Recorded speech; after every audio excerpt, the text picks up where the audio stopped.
Sin noticias de momento sobre el joven baztanés desaparecido el pasado lunes cuando había salido a pescar a la costa de Hondarribia. Esta mañana se ha reanudado la búsqueda. Comienza el primer gran éxodo de las vacaciones del año en Navarra. Miles de navarros que se han echado a la carretera para viajar a sus lugares de destino. Se incrementan los controles en las principales vías. Entre tanto, pendientes del tiempo en esta Semana Santa, mañana jueves cielos cubiertos y lluvias en Navarra. Será el viernes por la tarde cuando remitan y se abran claros.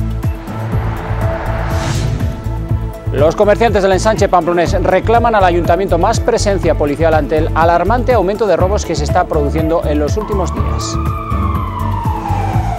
Estamos intentando buscar medidas y también un poco instar al ayuntamiento a que refuerce brigadas policiales y demás. Incluso hemos llegado a plantearnos nosotros mismos hacer rondas aleatorias a las noches e incluso quedarnos en los bares o en los comercios pues para prevenir esto, porque esto va más.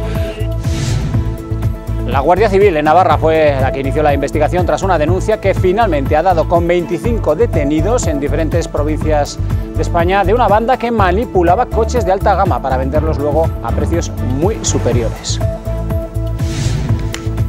Y 6 carteles compiten desde hoy por representar a las fiestas de Santana de Tudela. La elección queda en manos de sus vecinos, que tendrán hasta el 5 de mayo, si hay alegaciones, para elegir al ganador.